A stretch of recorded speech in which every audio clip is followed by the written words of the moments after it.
여러분 안녕하세요. 오롱부장입니다. 여러분 요새 지금 영끌 난리죠. 사람들이 능력도 안 되는 집을 마구 사고 있습니다. 일촉즉발 가계부채 고위험자 평균 대출 2억. 주택대출 받은 국민 절반 신용대출도 보유. 주택대출만으론 집 못 사서 너도 나도 영끌로 내 집 마련. 엄청납니다. 그래서 7월 고강도 대출 규제 적용 전 미리 신용대출 받는 국민 급증. 그러니까 이제 대출 규제를 하니까 대출이 막히기 전에 엄청 갖다 끌어당겨 쓸 거니까 일촉즉발 위험하다는 겁니다. 많은 분들이 지금 얘기를 하시는 게 주택시장 자체가 이런 빚, 가계부채, 어떤 이 빚으로 쌓여 올려진 모래성이기 때문에 무너질 때가 됐다. 더 이상 받아줄 사람이 없다. 유동성이 거의 끝물이다라는 말을 굉장히 많이 하시는데요. 그거에 대한 제 생각을 말씀을 드리겠습니다. 모든 사람이 다 자기 생각입니다. 왜냐면 결과가 다르잖아요. 그죠? 결과가 다르잖아요. 빚이 터져서 힘든 나라가 어디가 있었죠? 예전에 일본이 있죠. 잃어버린 20년. 그때 아시겠지만 LTV, 집을 살 때 LTV가 110%에서 130%였죠. 5억 원짜리 집을 사면 은행이 5억 5천을 빌려주고 땅을 10억짜리를 사면 13억을 빌려줬습니다. 게다가 은행이 영업을 했습니다. 일본이에요.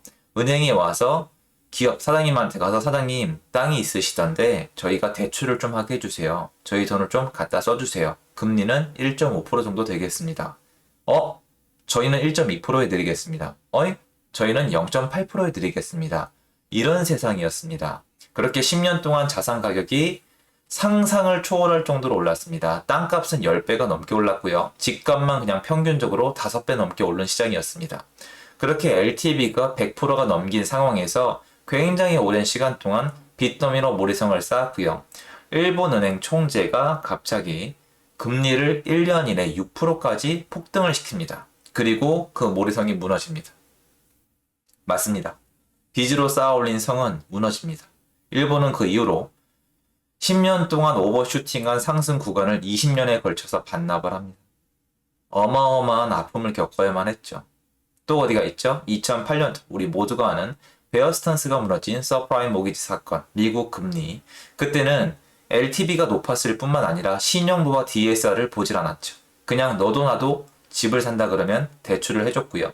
그 브로커들이 엄청난 고액 연봉을 벌었다는 뜻은 영업이 잘 되다는 뜻입니다. 전부 다 집을 샀습니다. 집을. 별로 직업이 좋지 않은 분들이, 벌이가 되지도 않는 분들이 집을 4채, 5채씩 갖고 있었죠. 집을 사면 전에 거의 90%에서 100% 대출을 받는 방법이 있었고요. 그렇게 쌓아 올려진 이 모래성이 무너져 버렸죠. 왜?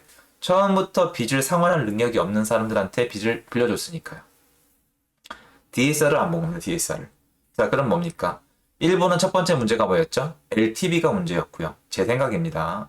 그리고 미국은 제가 봤을 때 DSR이 문제였습니다. 그리고 총부채 비율도 봤어야겠죠. 한국은 지금 어떻게 돼가고 있을까요? 한국 어쨌건 지금 대출 늘어나고 있습니다. 근데 제가 믿는 것은 이겁니다. 자, 표가 있는데요. 이거는 신문 기사에서 가져온 겁니다, 여러분. 국내은행 원화대출 부문별 연체율 추이인데요. 저는 개인적으로 제가 일단 경제 부문 전문가는 아닙니다. 제가 스스로 전문가라고 칭하진 않지 않습니까? 제가 전문가로 스스로 칭하지 못하는 이유에 대해서는 영상을 별도로 만들 계획입니다. 그래서 어떤 부분에 대해서 어떤 그 가방끈이라고 그러잖아요. 어떤 학력이나 학식이나 경력을 갖춘 분을 좋아하시는 분들은 그거는 참고해서 제 영상을 봐주세요. 저도 피해를 드릴 수는 없으니까요. 저는 빚에 있어서 제일 큰 문제는 빚을 갚지 못하는 거라고 보는 사람이에요. 자, 여러분 생각을 해보세요. A라는 사람이 있고 B라는 사람이 있고 C라는 사람이 있습니다. A라는 사람은 빚이 1억이고요. B라는 사람은 빚이 10억이고요. C라는 사람은 빚이 100억입니다. 그런데 A는 지금 이자를 못 갚습니다. B는 이자를 잘 갚습니다. C는 이자를 잘 갚습니다. 근데 한국 사회는 C가 가장 큰 문제라고 말을 합니다. 왜 그럴까요? 빚이 100억이나 되거든요. 그리고 C가 100억이나 되면 그 다음으로는 B가 큰 문제가 되는 거고 그 다음이 A가 큰 문제가 됩니다. 하지만 제 생각은 다릅니다. 저는 이자를 잘 갚고 빚을 상환할 수만 있다면 C가 전혀 문제가 되지 않는다고 보는 사람입니다. B도 전혀 문제가 되지 않습니다. 게다가 저한테 더 좋은 고객은 C라고 생각을 합니다. A는 가장 골치 아프고 사고가 날 위험이 높은 사람입니다. 왜요? 이자를 못 갚으니까. 입장을 한번 바꿔보십시오. 여러분이 돈을 빌려줬는데 누가 제일 문제가 됩니까? 어느 게 가장 큰 사고로 이어집니까? 그러면 거꾸로 얘기해서 한국이란 큰 조직으로 봤을 때 어떤 사람 때문에 금융사고가 터지고 부동산 시장이 무너질까요? 그렇죠.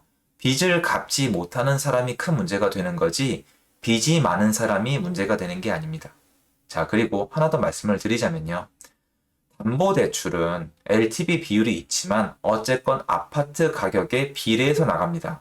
아파트가 5억일 때랑 아파트가 10억일 때랑 아파트가 20억일 때 이 대출 금액이 같을 리가 없겠죠.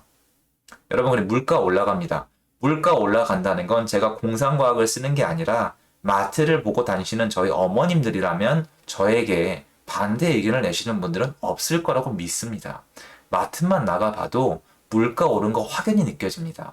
마트만 문제가 아니에요, 여러분. 명품까지도 지금 가격을 올립니다. 그러면 여러분 생각해 보시면 신용대출 금액도 올라가겠죠. 그게 올라가면 어쨌건 월급도 어느 정도 올라가니까 월급이 올라가면 신용대출도 어느 정도 올라갑니다.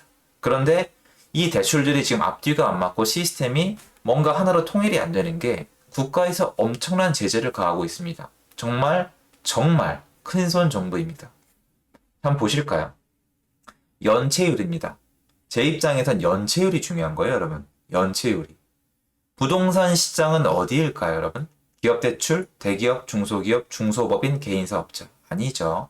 가계대출, 여기 있겠죠? 주택담보대출이 가장 예민한 문제인 거고요. 가계신용대출도 가계대출에 포함이 됩니다. 연체율입니다. 그러면 최근 동향인 21년 3월 말까지가 나와 있는데요. 지금 주택담보대출의 연체율은 0.12입니다. 0.12면 어떤 숫자일까요? 0.36, 0.31, 3750, 21, 18, 12, 32, 28입니다. 0.12는 가장 낮은 숫자입니다. 뭐보다 낮을까요? 심지어 대기업보다 낮습니다. 대기업이 연체율이 0.31인데 개인인 가계대출의 주택담보대출 연체율이 0.1입니다. 그러면 빚은 잘 갖고 있는 겁니다. 자, 그 다음 빚을 잘 갖고 있더라도 빚의 양이 너무 많으면 문제가 되겠죠. 그런데 여러분, 지금 관심이 없는 분들은 알아보지 않으시겠지만 집을 사시려는 분들 대출이 잘 나옵니까? 댓글을 좀 달아주십시오. 대출이 잘 나옵니까? 뭐가 잘 나옵니까? 저는 제가 공부한 이래로 대출이 이렇게 안 나오는 국가는 처음 봤습니다. 전 세계 국가 중에 아마 대출이 가장 안 나오지 않나라는 생각이 듭니다. 자유민주주의 국가 중에서요. LTV가 40%가 제대로 안 나옵니다. 40% 말뿐이죠. 그 와중에 다른 걸 다 맞춰야 되잖아요. DSR도 맞춰야 되니까. 그 다음이 어딥니까? 0.12 다음에 개인 사업자의 대출, 그죠? 기업입니다. 기업. 법인 개인 사업자가 그 다음으로 잘 갚고요. 그 다음으로 뭐가 있죠, 여러분? 그 다음으로 대기업이 잘 갚고요. 그 다음이 가계 신용대출이에요. 그러면 지금 문제가 되고 있는 건 뭘까요? 가계 신용대출이 문제인 겁니다.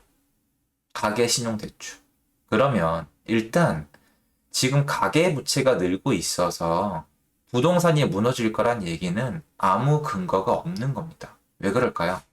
부동산 시장이 무너지는 논리는 이렇습니다. 빚을 못 갚아서 집이 경매에 나오고 그 경매가 헐값에 넘어가면서 시세가 요동을 치고 세입자가 빚을 돌려받지 못하고 빈집이 늘어나면서 매물의 가치가 내려가면서 시장이 무너지는 그 현상을 말씀드리는 거죠. 어떻게 할 수 있을까요?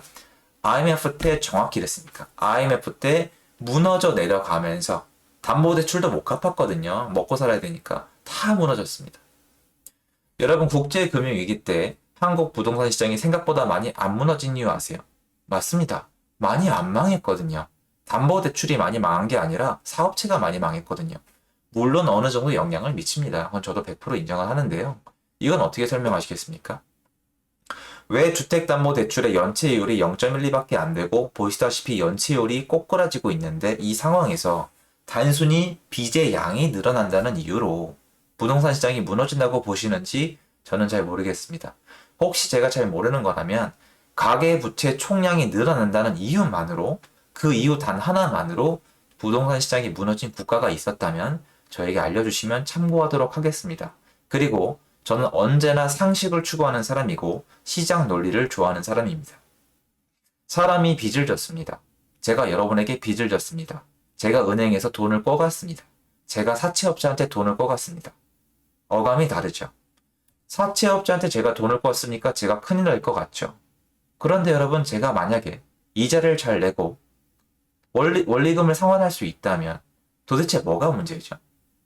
왜 한국 사회는 시스템을 만들어 놓고 빚을 졌다는 이유만으로 문제를 삼는 거죠? 도대체 뭐가 문제인가요? 여러분, 제가 은행이랑 사채업자한테 돈을 빌렸습니다. 뭐가 문제가 있죠? 그냥 제가 막 못나 보이고 미친 사람 같고 망해야 할 것만 같나요? 아니요. 이자를 잘 내고 있고요. 제가 돈을 뺏은 것도 아니고 서로 협의해서 대출을 받은 거고요. 연체를 안 하고 있고 나중에 원금을 상환할 계획도 가지고 있습니다. 그런데 제가 사업이 잘 되고 할 일이 많아서 지금 대출을 더 받고 있습니다. 제가 망한다는 증거가 어디 있죠? 없습니다. 그럼 여기에 또 이런 분들이 계시지 않겠습니까? 경제를 잘 모르는구나. 내가 한 수 알려주마. 거시경제를 잘 모르는구나.